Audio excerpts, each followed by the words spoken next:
यहाँ पर हमारे पास सबसे पहले आती है कार्डिनल यूटिलिटी एनालिसिस, ठीक है, जिसे बच्चों हम कार्डिनल यूटिलिटी अप्रोच भी कहते हैं, right. So cardinal utility approach says that, जो हमारे पास कार्डिनल यूटिलिटी एनालिसिस है वो कहता है कि the satisfaction, level of satisfaction by consuming a particular good और a service can be measurable in the numbers, ठीक है, कि हमारे पास कार्डिनल अप्रोच जो है वो कहता है कि अगर हम किसी कमोडिटी को या फिर सर्विस को कंज्यूम कर रहे हैं तो उसको कंज्यूम करने के बाद जो हमें लेवल ऑफ सेटिस्फेक्शन मिलेगा हम उसको नंबर में मेजर कर सकते हैं, राइट बच्चों, ठीक है। तो ये समझ आया कि हमारे पास कार्डिनल यूटिलिटी क्या है, कि हम यूटिलिटी को मेजर कर सकते हैं। अब यहाँ पर जो हमारे पास कार्डिनल यूटिलिटी एनालिसिस है बच्चों, या कोई भी चीज है चाहे वो कार्डिनल है या ऑर्डिनल है, वो उनकी कुछ अजम्पशंस होती हैं, राइट बच्चों। तो इसकी जो अजम्पशंस हैं वो यहाँ पर 6 से 7 अजम्पशंस हैं।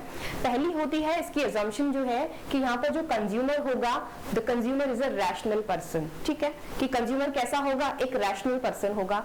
अब ये रैशनल पर्सन होने का मतलब क्या होता है, देखो बच्चों, एक रैशनल पर्सन होने का मतलब ये होता है कि एक कंज्यूमर क्या चाहता है, हमेशा अपनी यूटिलिटी को मैक्सिमाइज करना चाहता है। क्या चाहता है, हमेशा अपनी यूटिलिटी को मैक्सिमाइज करना चाहता है। अब सपोज करो कि तुमने अगर कोई कमोडिटी कंज्यूम की है तो तुम कभी ये चाहोगे कि तुम्हारी उस कमोडिटी को कंज्यूम करने के बाद जो तुम्हारी यूटिलिटी है वो कभी मैक्सिमाइज ना हो, राइट। तो हर इंसान क्या चाहेगा कि उसकी यूटिलिटी का लेवल जो हो वो मैक्सिमाइज हो, राइट। तो यहाँ पर जो कंज्यूमर है वो एक रैशनल पर्सन होगा, राइट। अब नेक्स्ट आता है हमारे पास कि जो कमोडिटी यहाँ पर कंज्यूम की जा रही है वो कमोडिटी हमेशा गुड कमोडिटी होगी। अब देखो बच्चों, टाइप्स ऑफ कमोडिटीज में हमने 3 तरह की कमोडिटीज डिस्कस की थी। पहली थी गुड, दूसरी थी न्यूट्रल और तीसरी थी हमारे पास बैड कमोडिटी, ठीक है। 3 तरह की कमोडिटीज होती थी। अब जहां पर जो सबसे पहली होती थी हमारे पास वो कौन सी होती थी, गुड कमोडिटी होती थी। गुड कमोडिटीज कौन सी होती है, जहां पर हमारे पास जो एक पर्टिकुलर कमोडिटी होती है उसे कंज्यूम करने के बाद मिलने वाली जो मार्जिनल यूटिलिटी है वो पॉजिटिव होती है, राइट बच्चों। तो वो कमोडिटी कैसी रहती है, हमारे लिए गुड कमोडिटी रहती है। तो इसीलिए यहाँ पर ये दूसरी assumption है कि जो कमोडिटी होगी वो कैसी होगी, गुड कमोडिटी होगी। इसका मतलब कि एक कंज्यूमर जो भी कमोडिटी कंज्यूम करेगा उससे मिलने वाली जो मार्जिनल यूटिलिटी है वो हमेशा पॉजिटिव होगी, राइट बच्चों।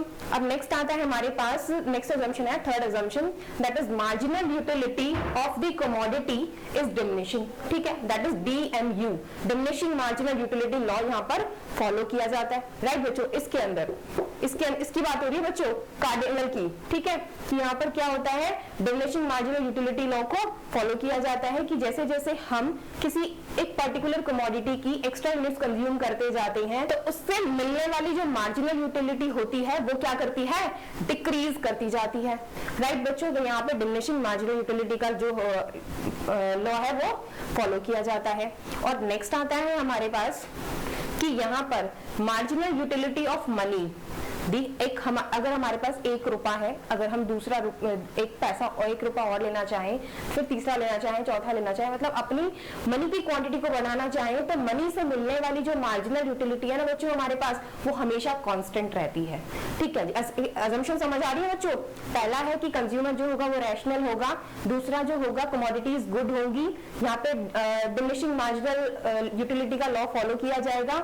और नेक्स्ट है हमारे पास कि जो मार्जिनल यूटिलिटी ऑफ मनी है वो क्या रहेगी, कांस्टेंट रहेगी।